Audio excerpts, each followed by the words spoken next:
Thanks so much, Miriam. This is Deborah Jennings from the Center for Parent Information and Resources, and I want to welcome everyone to our webinar today on the newly reauthorized Elementary and Secondary Education Act. And we also have an additional presentation on the Department of Education's latest Dear Colleague letter on discrimination and harassment, and particularly as it relates to our students in post-secondary institutions. I do hear a little background noise, so if you could, you may not be talking, but there may be people in your office. Just make sure that you do keep your line muted using *6. So that everyone will be able to hear our presentations and that we won't have a lot of background noise, because this is being recorded, and so that it will be available for you on the parentcenterhub.org. We will also have a quick look at some of the resources that we have pulled together here at the CIPR on the new Every Student Succeeds Act. As well as we'll want to have additional discussion with you following the presentation about what kinds of resources and tools will be most helpful for you with the rollout of the new law. So without further ado, I'm going to have Indira to upload the slides for the presentation as I introduce you first to Lisa Pagano. Lisa is with the Office of Special Education Programs, and she's going to share with us information on the Education Secretary's letter regarding discrimination and harassment. Lisa, please. Am I on? Yes. Okay, good afternoon, everyone. My name is Lisa Pagano, and I am with the Office of Special Education Programs. I'm here almost 10 years now. Recently took on a new role where I'm working in the policy team here at our office, and so I was pleased to be invited to speak with you today, although I'm sort of like, if any of you are a little bit older like I am, the cartoons that came before the main movie. So I'm sort of warming things up for the presentation. I know you guys are fairly prepared and excited to hear about. But in any case, there's a letter that went out on New Year's Eve. It was signed by former Secretary Duncan as well as Acting Secretary John King. And because of the timing of it going out on New Year's Eve, we weren't sure that it had gotten the attention that it deserved, and so we were pleased to be invited today to just sort of highlight what the letter is, how it's part of a bigger package of efforts that the department is, the steps the department is taking to address problems of discrimination, harassment, and bullying of students, including students with disabilities. And I want to see what slide you're on here. Okay, thank you. So as noted on the slide, there have been multiple policy letters that have been sent out over the years that have provided guidance on issues related to harassment, discrimination, and bullying. And can I interrupt you 1 second? Yeah, we're getting some feedback here, aren't we? Yes, I'm getting curious. Please, everybody, mute your speakers and mute your computer speakers, because we can hear hurrying and sitting and noises. 714 number.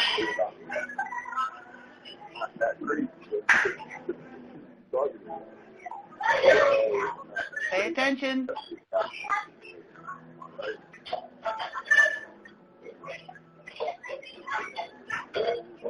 Oh, come on. Oh. Please call in 714-432.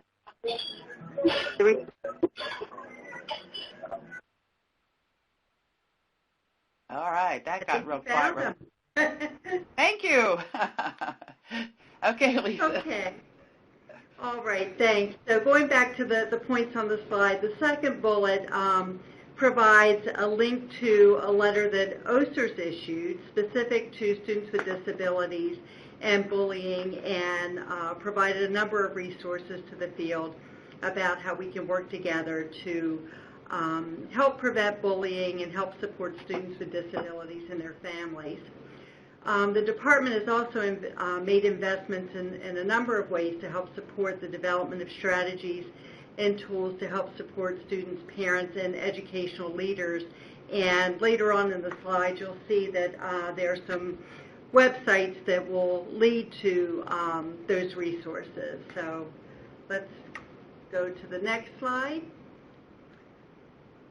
So before the December 31st letter was printed, there was actually an op-ed that former Secretary Duncan had authored on November 20th, and I provided a link here if you want to go and take a look at that. But that basically was recognizing the events that were occurring during the fall, particularly at the University of Missouri and Yale University. So this was sort of a precursor to what came out about a month later. So the op-ed was really focusing on what we were hearing and seeing that was so concerning at the college and university levels.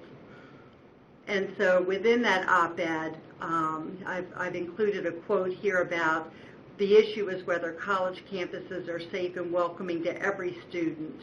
And so going along with that theme and looking at the December 31st letter, and here's just a print, what do you call it? A screenshot, that's what it is, it's a screenshot of where the letter is posted on the department's website. And I just want to go through a few of the things that the letter emphasizes. So the December 31st letter really focuses on the need for schools and colleges to recommit themselves to ensure that students are free from discrimination and harassment in the face of current international and domestic events. And the letter recognizes and conveys there's an urgent need for students to have safe learning environments, and that would be all students to have safe learning environments.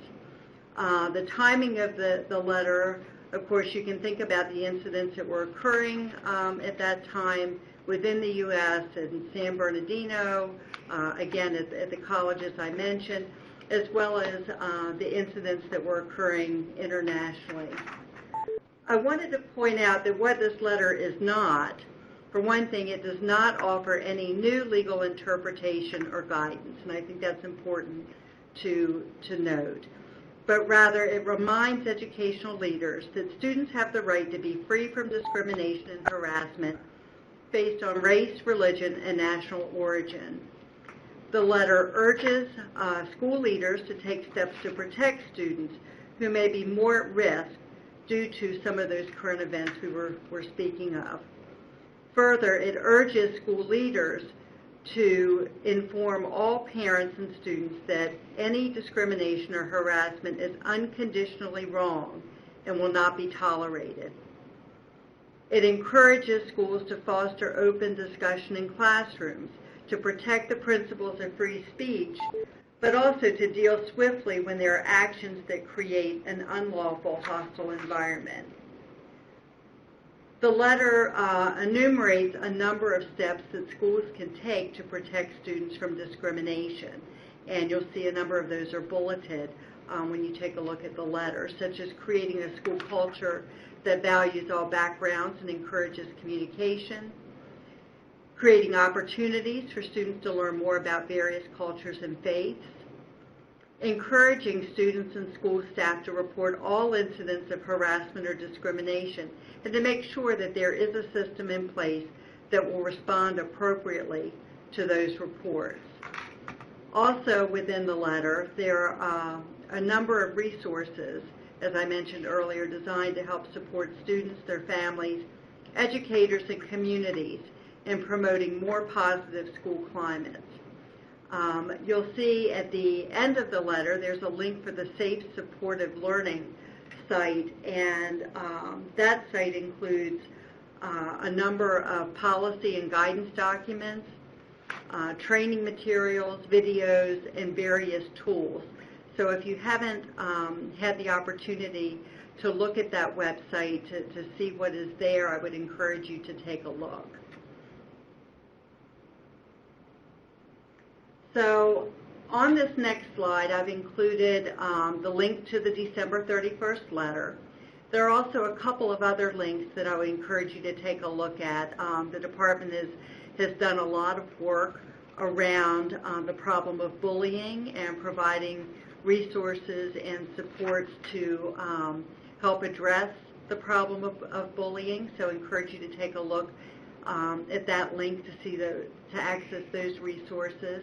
And the third link is also the Safe Supportive Learning website that I had just mentioned a bit ago. Now, since I had the opportunity to talk with you, excuse me, the December 31st letter is not specific to students with disabilities. That's talking about welcoming and safe environments for all students.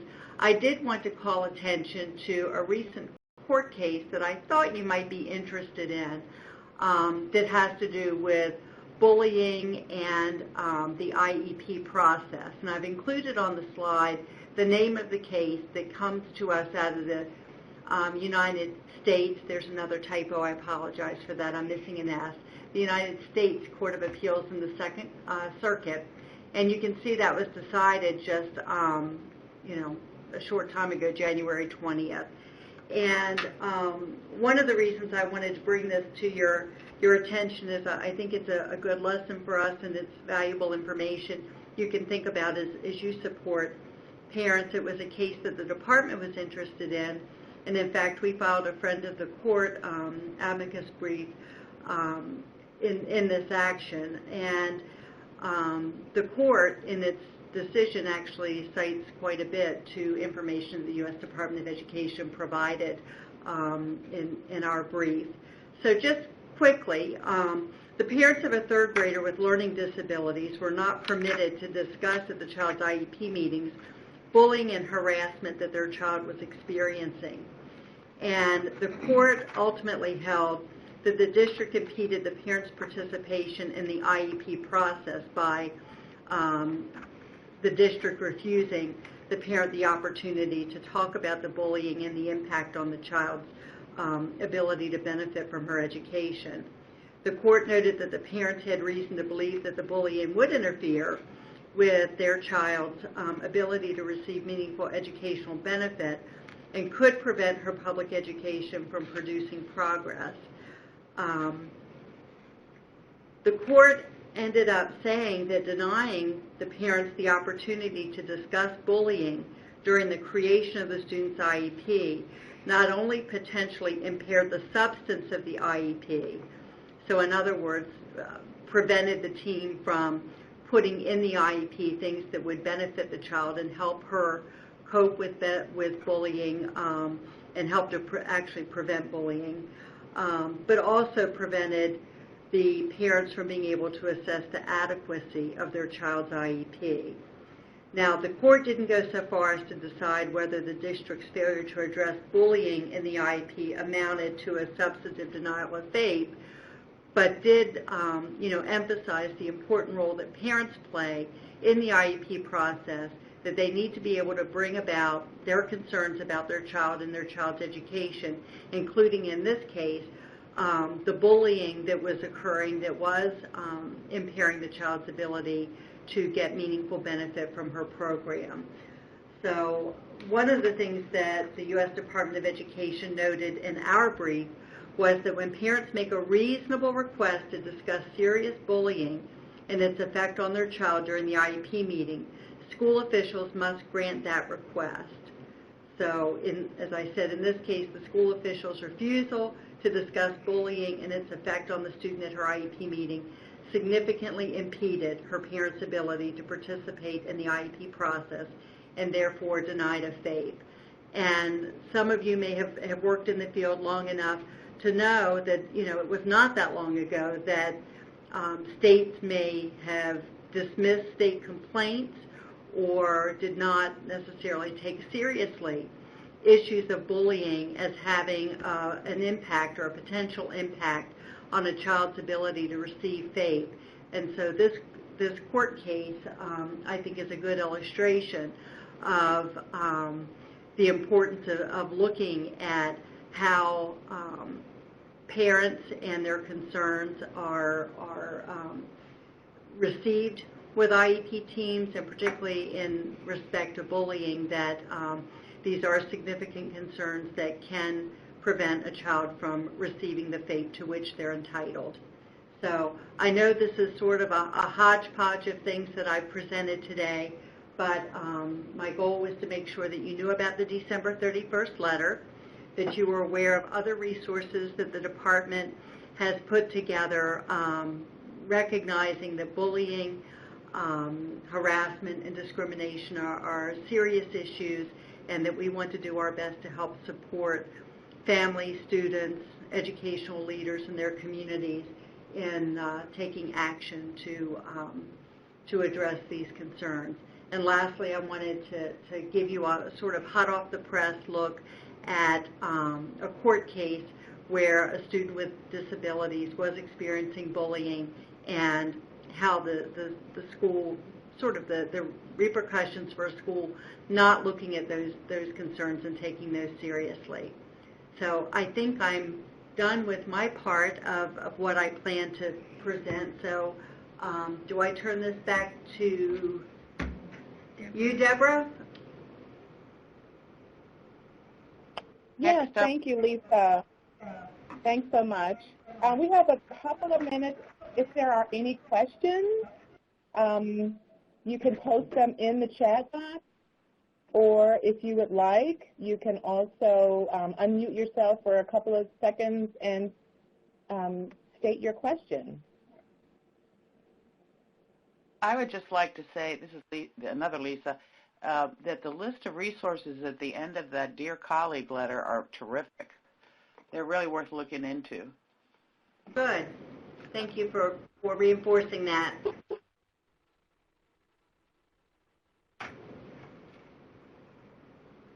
I don't see any questions or comments at this time, but do feel free to, if something comes up during the next presentation, do feel free to post your questions. We'll next hear from Leslie Clithero. As you all know, on December 10th, President Obama signed into law the new Every Student Succeeds Act, which is the reauthorization of the Elementary and Secondary Education Act that dates back actually to 1965. Some of us were here when the last reauthorization happened, which was in 2001, and here we are approximately 15 years later, and we have the opportunity, we could call it that, of helping families to have a voice around the implementation of the new law, and also to help to understand how this new law can work for all children in the public school system. So Leslie is going to give us an overview and some information. As you can imagine, this is really hot off the press. So if there are questions that you have, do post them, but do understand that there may be some questions that we're not going to be able to get an answer to right now, but we'll definitely keep track of them as we're moving forward with the implementation of the law. So, Leslie. Wonderful, thank you. And I'm actually joined here in the room right now by Ruth Ryder, who's the acting director of our Office of Special Education Programs. So I wanted to give Ruth just a minute to introduce herself and say some preliminary things about the new law before we go ahead and get started. Thanks, Leslie. Hi, everyone. It's Ruth. I do want to reinforce Deborah's comment about the fact that there will be questions that we can't answer. The department is very much in a listening mode right now. We've been doing a series of listening sessions with a variety of different groups, and although we might not be able to respond to many of the questions that you raise, we would like to use this as an opportunity to hear from you about what you think is important for the department to attend to as we are moving forward with regulations and guidance. And we did publish today in the Federal Register, or tomorrow. It might be just up for it is today. Okay, Leslie just verified that it did go up today. A notice inviting people to recommend negotiators for a part of the rulemaking, and I think we'll get into that a little bit more in detail. So I encourage you to go to the Federal Register and look for that notice. So this is ESEA has always been a very important law for students with disabilities. Students with disabilities continue to be a meaningful part of the accountability system in the ESEA, and that has been very important to ensuring that students with disabilities have access to the general curriculum with appropriate accommodations and supports. So I'm going to turn it back to Leslie now. Leslie has been taking the lead here in OSEP in our collaboration work with other parts of the department as we're moving forward with implementing the Every Student Succeeds Act. So, Leslie? Thanks, Ruth. Thank you, Ruth. Thanks so much, Ruth. Okay, so there's the slide deck. Great. So happy to have this opportunity to speak with so many of you today about the new law, the Every Student Succeeds Act. The way that we're going to structure this conversation is just to provide you with some preliminary information, so an introduction, talk a bit about the department's approach to transitioning to the new law, which we're calling, as defined in the statute, the orderly transition. Then give you a brief overview of some of the elements and some key resources that are available to you. So to begin, the department's really proud of the hard work that's been happening in states in terms of making progress on a lot of the key initiatives that we have been working for. So since 2008, we've seen large strides and really put in place the foundation for a lot of change. One of the key milestones that we've been spending a lot of time thinking about here is the increases in graduation rate. So you can see from this infographic that's here that starting in 2007-2008, the graduation rate nationally was at 75%. And each year there's been an increase in that rate to the point where the most recent statistic, which actually isn't shown here on the slide, in 13-14 we've increased that rate to 82%. I just wanted to highlight that as one of the foundational elements, and one of the things that we're thinking about as we think about a new law and what a new law can do in terms of setting the tone for the work that's happening in states across the country. All right, I'm going to make sure my slides are going in the right direction here. Doesn't seem to be clicking. Yeah, I can use the arrows. Okay. Okay. Yeah, we skipped one, but that's okay. Okay, well, the last, okay, yeah, that works. We can skip to that one. So, as has been stated before, the last reauthorization happened back in 2001, and that was the No Child Left Behind Act. In December of this year, December of last year, December 2015, the House and the Senate both passed the Every Student Succeeds Act, which then was very quickly signed into law by President Obama. Please mute your line. R6. No, it doesn't click. Okay.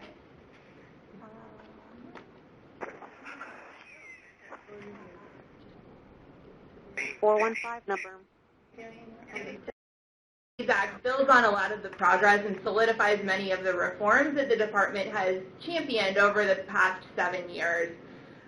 So here, this talks about the bipartisan bill. It's actually the law now, which will ensure opportunity for all of America's students. Some of the key things that the law reinforces is that all students will be held to high academic standards. It prepares all students for success in college and career, provides more students access to high-quality preschool. It guarantees steps are taken to help students and their schools improve, and reduces the burden of testing while maintaining annual information for parents and students. It also promotes local innovation and invests in what works. So where are we at right now? As has been said earlier as well, implementing a major new law is a really significant undertaking. So since ESSA was signed into law back in December, here at the department we've taken a number of initial steps towards helping states, districts, schools, and the public understand this new law.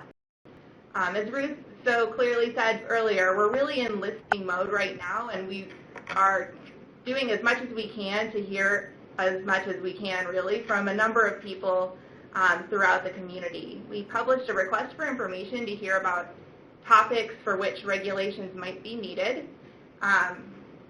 Received quite a lot of feedback from that request for information. In fact, there were over 370 different individuals and organizations that commented through that process.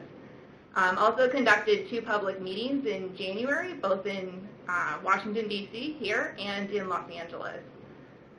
As Ruth said, just today we also did post our notice for negotiators for the negotiated rulemaking process, which will be taking place. So based on this input, here at the department, we hope to have a better understanding of the needs related to the regulations, guidance, and technical assistance to support implementation. So, yeah. Throughout the rest of this presentation, we're really just going to go through some of that initial guidance and talk through some of the basics of the new law, beginning with our process for orderly transition. So, the effective dates of this transition. For non-competitive state formula grant programs, including Title I Parts A, C, and D, Title II Part A, and Title III Part A, the provisions of ESSA will take effect for the 2017-2018 school year. Generally, the fiscal year 2016 non-competitive state formula grant funds for the 16-17 school year will be awarded and administered in accordance with the ESSA, as amended by No Child Left Behind. So this means that funds will be allocated under No Child Left Behind rules, except as otherwise provided. States and districts will comply with No Child Left Behind plans, procedures, and requirements.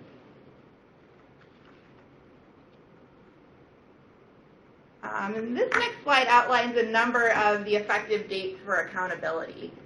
So under sections 1111B2 and 111116 of No Child Left Behind, including as modified by the process of ESEA flexibility. That's the waiver process, which I know a number of you are aware of. Those sections are effective through August 1st, 2016. Then during the 2016-2017 school year, priority and focus schools, which many of you have probably heard those labels, those were labels that were created through the ESEA flexibility waiver process. Those schools must implement the interventions required by ESEA flexibility. There are a couple other bullets there which give you some more of the detailed elements of that process. Schools and districts that are identified for improvement, corrective action, or restructuring, respectively, must implement the interventions that are applicable to either the school or the district on December 9th, 2015.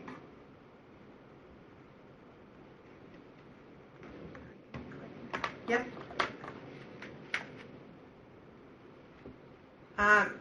One note on the termination of ESEA flexibility waivers. Any waiver that the Secretary granted to a state under ESEA flexibility or to a consortium of districts, like the group of districts in California, under Section 9401 of the ESEA, as amended by No Child Left Behind, will be null and void, so will not have any legal effect after August 1st, 2016.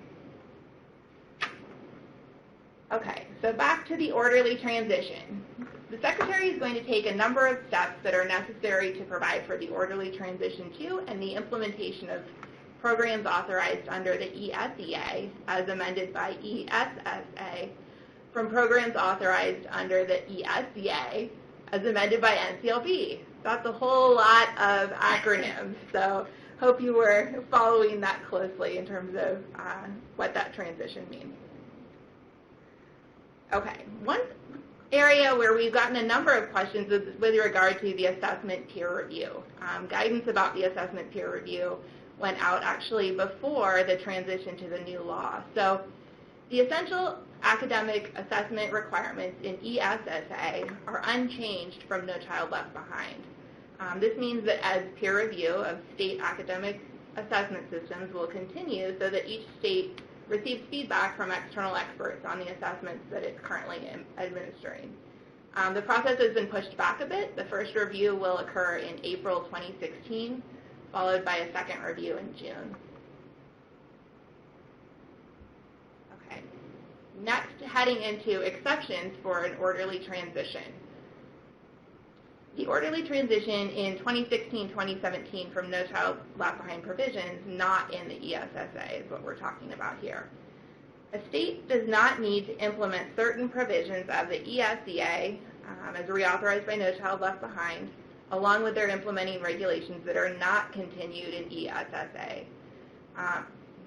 So this means that when the law, certain things are not required under the new law, those things would not need to be implemented by the state. There are a couple bullets there that give some detailed specifications as to how that would work. Maybe we should stop for a second. Have there been any questions that have come in? So there's a question about what does a negotiator do regarding writing the regulations? This is Ruth. I think one thing to note about this question about the negotiated rulemaking is that under IDEA, those of you who have been around when we are developing regulations for IDEA, we do not do negotiated rulemaking because we're not required to. Under the ESSA, two of the sections will be done under negotiated rulemaking. The assessment section and the supplement not supplant, and that is a process where people nominate themselves to be a negotiator or nominate negotiators. And the notice explains this if you go in and look at it. And then the department will select a group. Obviously, not everyone who is nominated will be able to be included because we anticipate there will be more people nominated. And then those people will actually work from a draft of regulations to negotiate what they think the regulations should be. So that's kind of in a nutshell. I think if you go into that notice, it will provide greater detail about how that process works. Thank you, But, Ruth. you know, one of the keys is it talks about the kind of representatives that the department wants included, and representatives from families is one of the kind of categories that they want included with the negotiators. Thanks, Ruth. So we'll head back to the slides, and then there will be some more time for questions at the end as well. So heading back to exceptions for an orderly transition, there are certain exceptions that apply to states that were operating under ESEA flexibility, so under the waivers in 2015-16. One of those is that a state will not be required to submit follow-up responses related to ESEA flexibility renewal to the department in areas that are not required under both ESEA and the new law, ESSA. So if you've been following the waiver process, you know that certain states were up for renewal, which was their time to come back and to submit new information to the department. And this new, requirement means the new law means that certain requirements will no longer be accepted.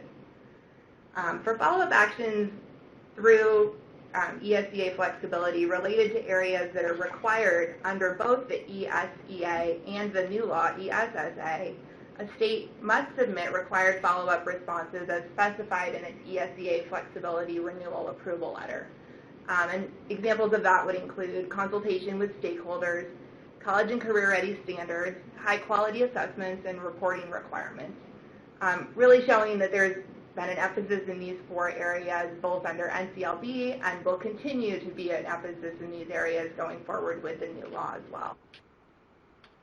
On areas that are no longer required under both the ESEA and ESSA, the department will continue to provide technical assistance, including feedback and support, but we will not formally process amendment requests or any decisions on their approval.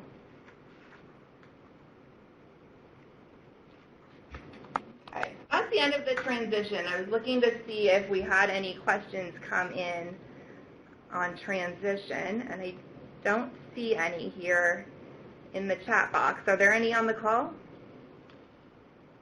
Lauren had asked, well, it wasn't a question, it was a statement.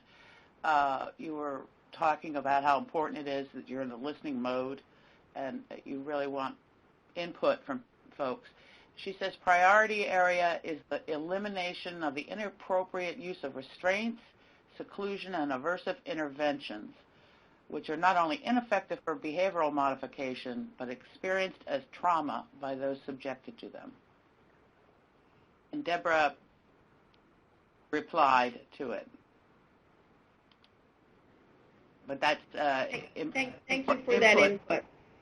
Thank you. Appreciate that. Thank you. Okay. So we'll go ahead then and move into our next topic. Oh, there was another question. What does it mean that states can freeze their current lists of focus and priority schools? Okay. So the question was, what does it mean that states can freeze their current list of focus and priority schools? That would mean that the list would stay the same. So rather than making any changes to it, would continue to work with those same schools. Okay. Great. And then there was a question. Leslie, there was a question, and this may not be one that you have an answer to yet, and that is regarding the iteration of the PERC project, the PERC grants, which are now called statewide family engagement centers. And the question was, when will the priority come out for those new centers? I don't know if you guys have any ideas around that yet. Or I actually don't know. It looks like no one here in the room does, but that's helpful to know that that's something people are thinking about, and we can try to, continue to get more information in that area. Great, thank you. Okay. So ESSA and early learning next. One of the big areas of emphasis under the new law is the support for high-quality preschool that the law provides. So the new law authorizes preschool development grants. We know that preschool development grants existed under No Child Left Behind as well, but this is a new area. Expands high-quality preschool for children from low-income families. Encourages states to improve the quality of early learning programs by developing and implementing evidence-based practices. And the preschool development grants also facilitate collaboration and coordination among early learning programs. As authorized under ESSA, the new law, this program will be jointly administered by us here at the department as well as HHS. So will be a collaborative effort. Early learning has been, we went one slide too.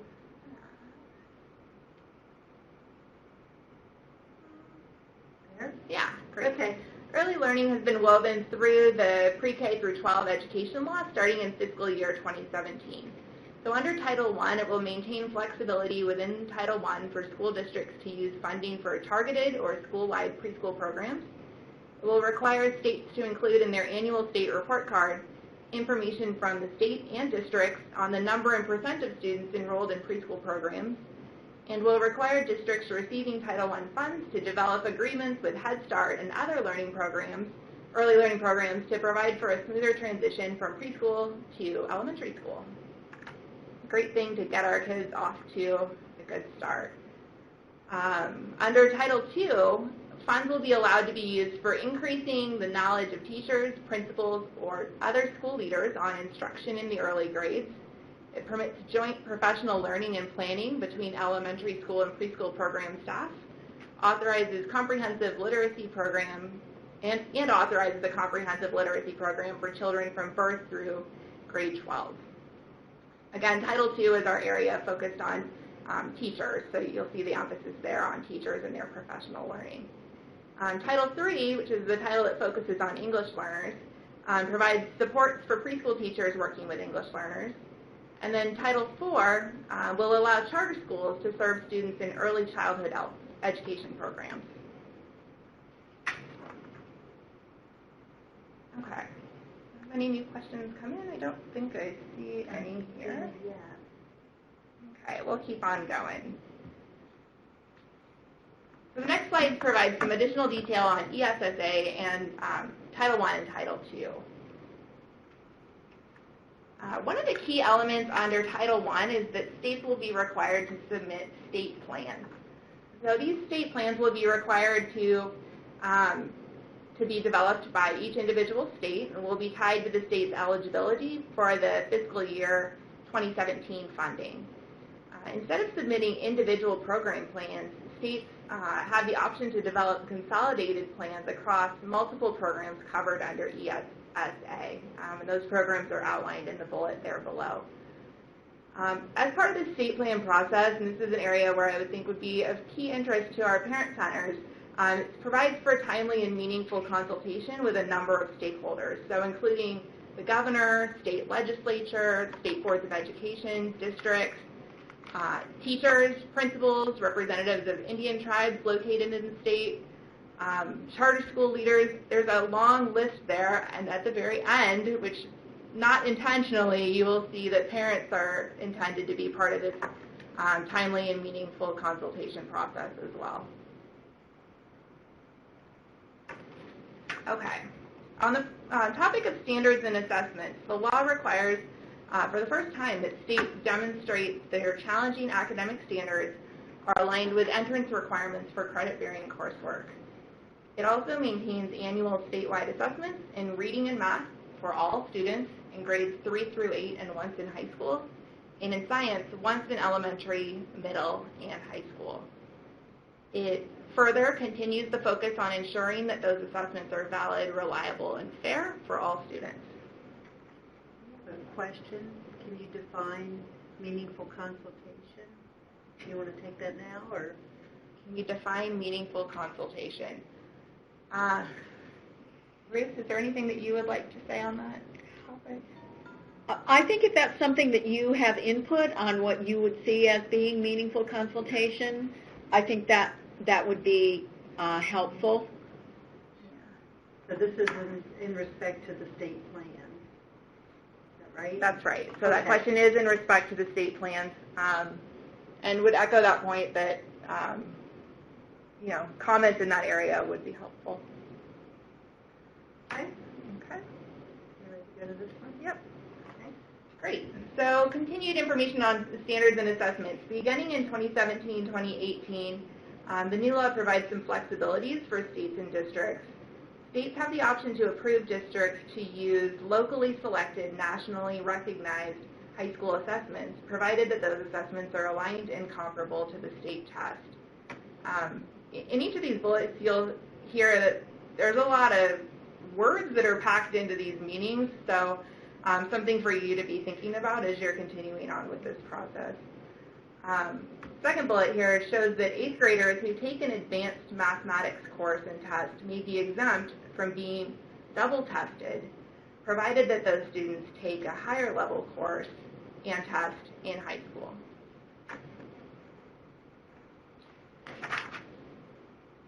Okay.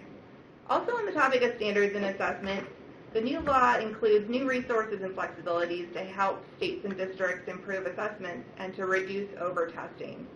So it authorizes a program to allow states to conduct audits of state and local assessment systems and to develop plans based on the results of those audits to reduce unnecessary, low quality, and burdensome assessments. It also maintains a competitive grant program similar to the EAG, or Enhanced Assessment Grant Program, to improve the quality of state assessment systems. Further, it permits states to establish a limit on the amount of time that can be spent on administering assessments and creates a limited pilot for innovative assessment and accountability demonstration in 7 states.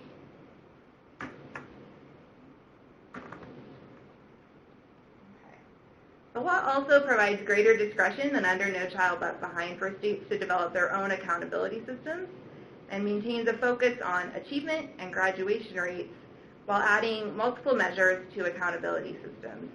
Those include English language proficiency and at least one school quality or student success indicator that is valid, reliable, comparable, and statewide that allows for meaningful differentiation. States are also required to establish goals and interim measures of progress for all groups of students. The law also requires all students to be assessed and that 95% assessment participation rate be a factor in an accountability system.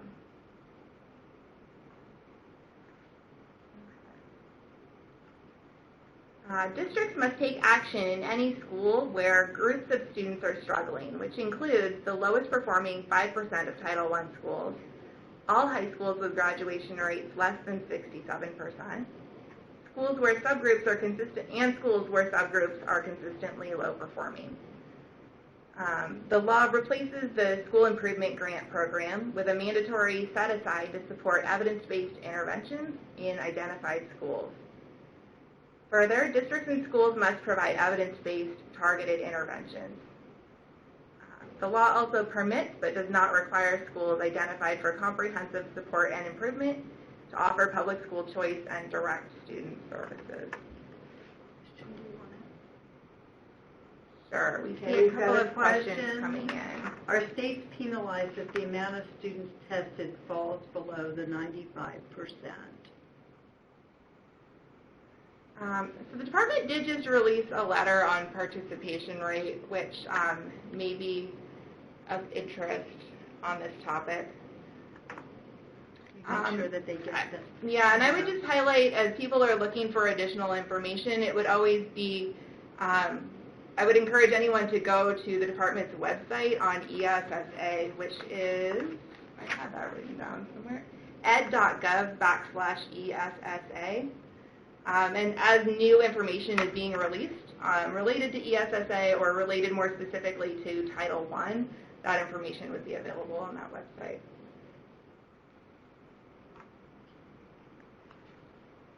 Is there another question? There are a few questions, and I'm wondering with the time, do you want to do questions? Let's see. Do these plans include information on the accommodations and modifications allowed for state tests?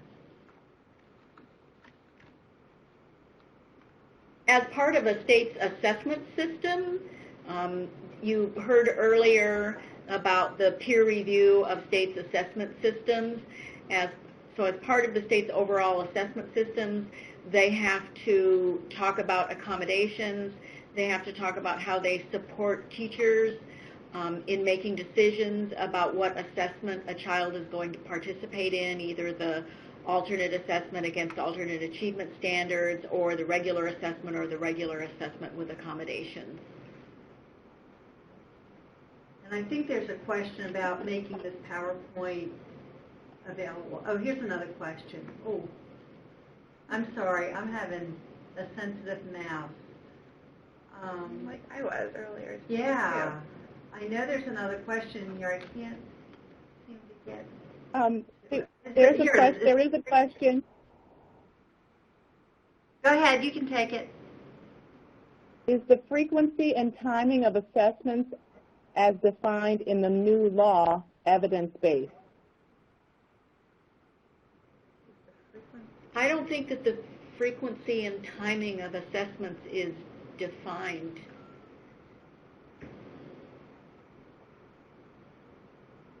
Is it evidence-based is the question? Yeah, but I don't think there's anything in the new law that talks about frequency. Other than Annually. Definitely a requirement for annual assessment.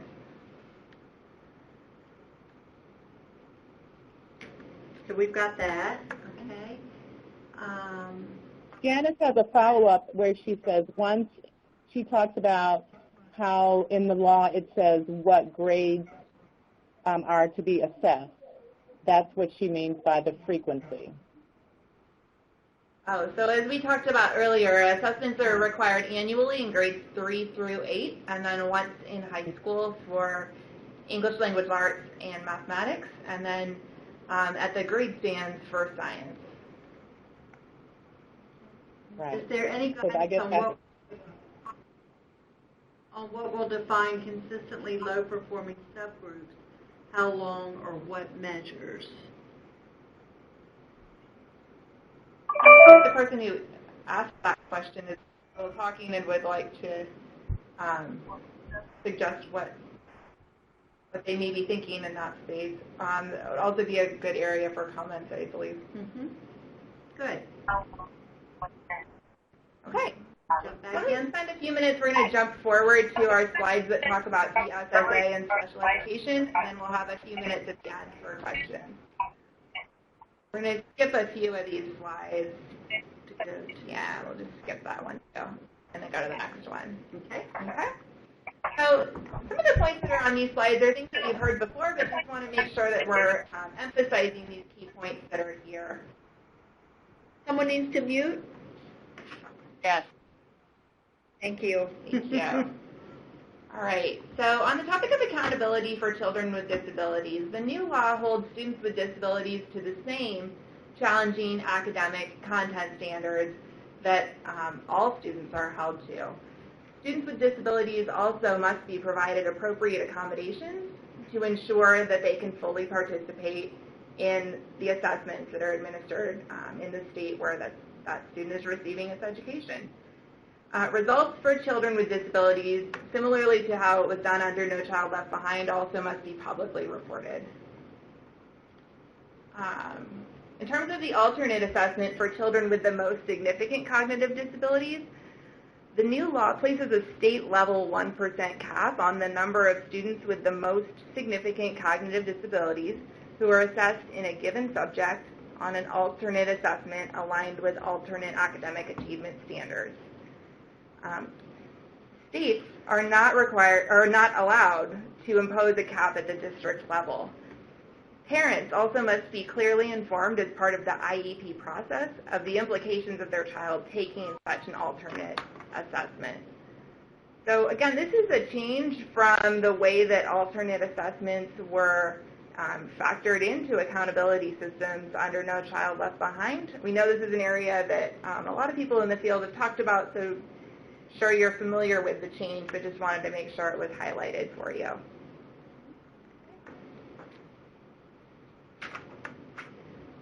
Additionally, we wanted to talk about the topic of alternate diplomas for children with the most significant cognitive disabilities. Under the new law, students with the most significant cognitive disabilities who are assessed using the alternate assessment aligned to alternate academic achievement standards and who receive a state-defined alternate diploma that is standards-based, aligned to the requirements for a regular diploma, and obtained within the time period for which the state ensures the availability of FAPE may count towards a school's graduation cohort. Those were the three slides that we wanted to emphasize for you with regard to students with disabilities in the new law. Look back now to questions that have come in from the chat box, and then if there are any questions on the phone, we'd be happy to take those questions too.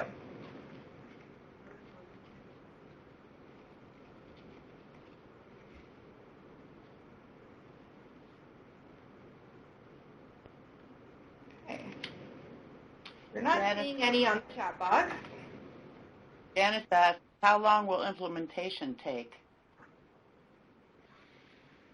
So, I mean, on the topic of implementation, I would encourage people to, again, go back to the ESSA website and to watch information that comes out, like the information that came out in the Dear Colleague letters on transition, for additional information about how the transition will unfold. I think, and this is Ruth, the other thing I would note is that the department has issued 2 Dear Colleague letters that both relate to implementation. One of them came out in December 18th, and the other one came out January 28th. And both of them provide specific clarification regarding effective dates for the law. And Leslie talked early on in her presentation about effective dates, and very generally, everything is in effect for the 17-18 school year. The department, in the 2 Dear Colleague letters that I mentioned, and those are available on ed.gov/ESSA, there are, as part of the department's orderly transition authority, there are some provisions that states are allowed to implement earlier in the 16-17 school year, and some now. Leslie talked about the AMO requirement that was lifted. So implementation, as I said, generally everything is intended to be implemented by 17-18 when everything goes into effect. Okay, we see another question from the chat box that says, will the Department of Education provide materials for PTIs to use to share information with families, like with No Child Left Behind? And again, the slide is up now that points to ESSA resources, and I would encourage you to just continue to check the department's public-facing webpage on ESSA for additional information as it comes out. So again, that's ed.gov/ESSA. And we'd be happy also to have a conversation with SIPR to see if there are some of those resources might be revised in a way that they're a little more family friendly. Also wanted to highlight for everyone on today's webinar that the department is taking questions specific to ESSA. So if you have any questions that you would like to raise with regard to implementation of the new law or terms in the new law that you're not sure you understand, things of that nature, please feel free to direct those questions to essa.questions@ed.gov. And there's a team of people who are working to make sure that all the questions that are there get answered.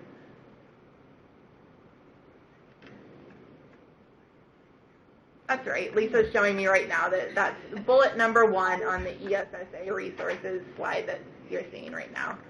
Also included on this slide is a link to the actual text of the law, if you'd like to read that, and a place where you can click to sign up for the department's news and updates as new information comes out on ESSA. I think that's it for us today. Thank you very much for the opportunity to have this conversation with you, to share some information with you. We know it's just the beginning of this conversation and look forward to continuing to support you through the transition to the new law. Thank you. Yes, thank you so Thank much, you for the opportunity. Leslie, and thank you, Ruth. I think this is really valuable information for parents, for the parent centers, so that we can, stay on top of the decisions that are being made, make sure that we are providing input as things are moving along, and not once the train has left the station. And so Lisa's going to talk about some of the resources that we have posted at the SIPR on our SIPR resource page on ESSA. We thought it was very important to get some information out to you all so you could go to some authoritative sites, resources to find out more about the law, especially how it impacts students with disabilities and the opportunities that parent centers and families have to insert themselves in the conversations that go on at the state level, because the states have the flexibility to decide a lot of things now. So this is just a real quick slide. Many of you probably already know about this page, but the little quick links there show you how the page is divided out. So you can get a copy of the law, you can look at the major titles. If you want to read the congressional report from the law, it's there. And, of course, links you right to the Department of Ed's site because they are the authorities on this matter.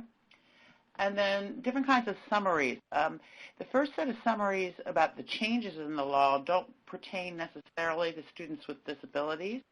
But one of the important things, I think, that makes it real clear in NCLB is that every student is a general education student. That's where, if you're a student with a disability, you start as a general education student.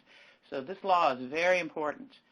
And finally, other voices out there that have weighed in with some authoritative kind of information on the law and the next steps, I think, are very important for parent centers to understand.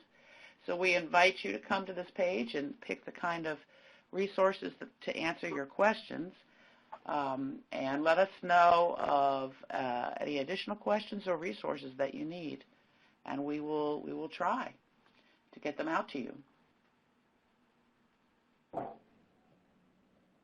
You see the link at the bottom of the page. Okay. And also, I'd like to add that in the Parent Center workspaces on parentcenterhub.org, we have organized a group around ESSA, and in that space, there are parent centers who are posting additional information that they're getting about the law. There are some postings of some comments that were made during the request for information that you can take a look at, where the department had asked for suggestions around the development of the regulations, particularly around Title I. And so there was an opportunity at that point to make comments, but the time, evidently the department is still taking comments. So you might want to visit the workspace, see what kinds of comments our colleagues and partners are making, and put together some comments from your center, from your perspective.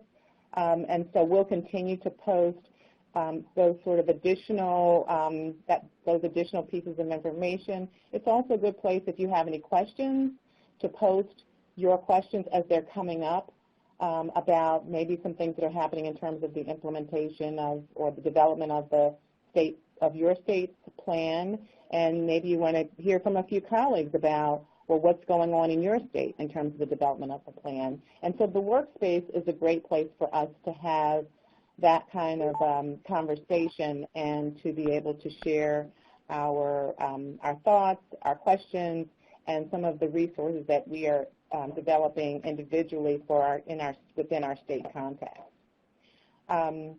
We definitely want to hear from you because this is a very critical juncture with the development and implementation of this new law. And so we want to know from you what kind of information and tools you'll need so that you can be a really informed and effective partner as your state is developing its new accountability plan. Many states are beginning some of the conversations, and so you want to, if you want us to help you in terms of identifying how those conversations are happening, or you want to tell us so that we can share that information across the network, those are the kinds of tools that will be important for us to have going forward. In some ways, similar to the tools that we developed for you around the ESSA, the state systemic improvement plans that were developed by your offices of special education in your state.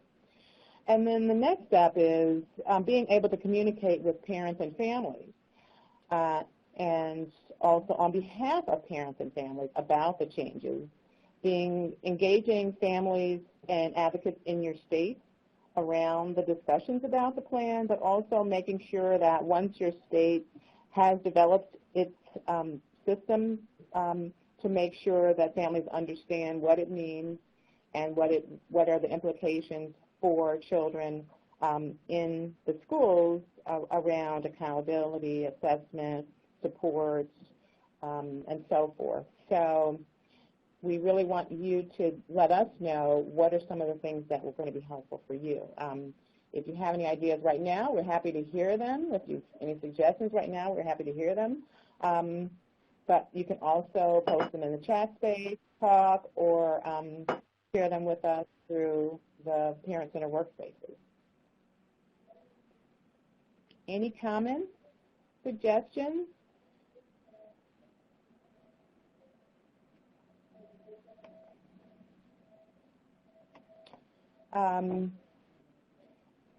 And then the last thing is, oh, Helene, are you typing to me? I see you typing.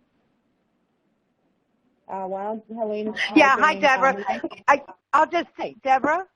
Yes, just say it. I just figured it's probably faster for me to just say it. What we've been trying to do is just create a couple of slides, and we're putting it into every single presentation. So at least we try to get the word out for people to start paying attention, and that's been helpful. So it's just a suggestion. Interesting. Don't be surprised if people get in touch with you and say, let me see your slides. As I just said, we're working on them. We're working on them. And you know, any input is always welcome.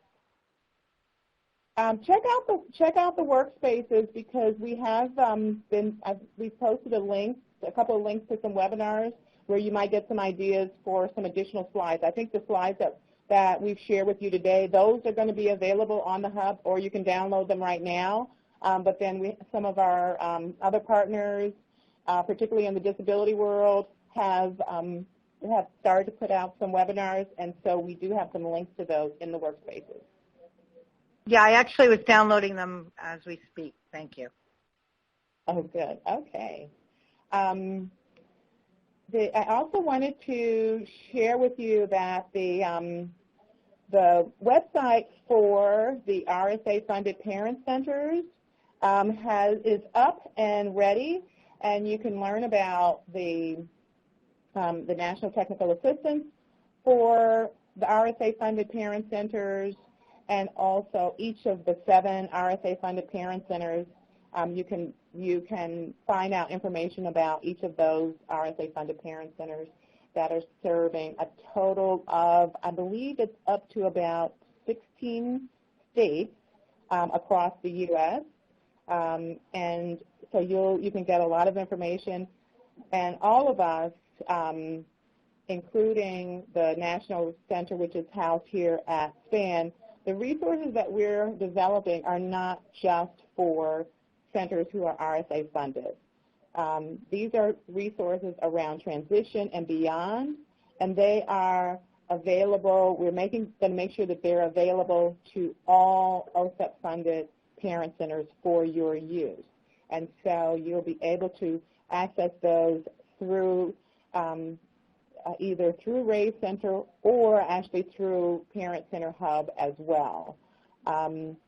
There are workshops and webinars that are offered, and you're welcome to join those. The next one is on February the 16th.